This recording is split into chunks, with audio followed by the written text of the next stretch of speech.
Good afternoon, Mr. Chairman and members of the committee, and thank you for the opportunity to address you all today. I appear before you 55 years after the people of Gibraltar took part in a democratically held referendum in 1967. On that day, the question posed was whether the citizens of Gibraltar wished to pass under Spanish sovereignty or remain under British sovereignty with institutions of self-government.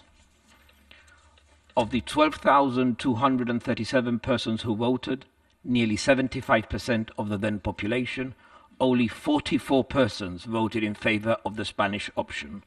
The rest of the overwhelming majority voted in favor of Gibraltar retaining its links with Britain.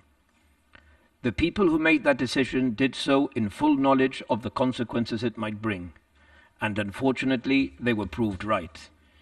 Instead of accepting the democratically expressed wishes of the people of Gibraltar, Spain commenced a political siege that impeded the flow of food and other essential supplies into our country as it closed the only land frontier between us and them. A closure that led to the separation of entire families who were forced to live in different countries. Perhaps somewhat ironically, however, that period of hardship brought our people closer together and to a large extent helped forge the unique Gibraltarian identity.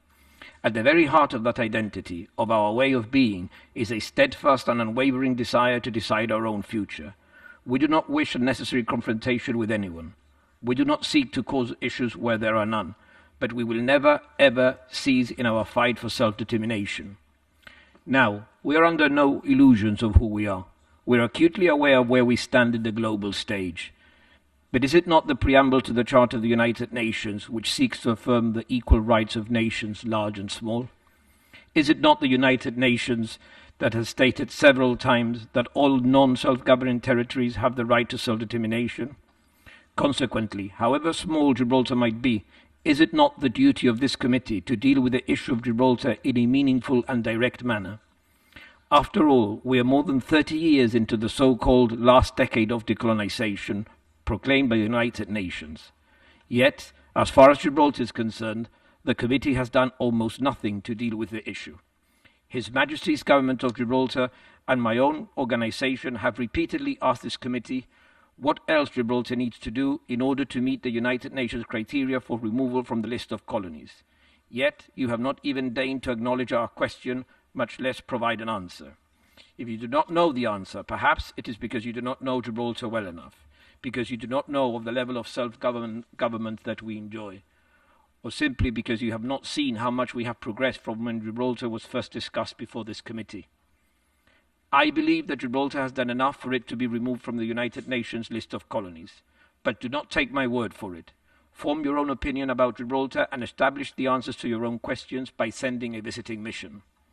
I understand that you may not want to offend third parties, but the visiting mission is important. It would allow you to see what Gibraltar is about and would, I am sure, convince you that Gibraltar has done more than enough to be delisted. And if we are wrong, you would at least have the opportunity to tell us so. Yet no such visit has ever taken place. You will therefore forgive the people of Gibraltar for thinking that the United Nations does not care about us. But you can prove us wrong by sending that visiting mission. The people of Gibraltar are used to having to fight for everything we have. We are remarkably resilient and tenacious, so do not expect us to give up. We shall forever fight for our right to self-determination. Thank you for your time.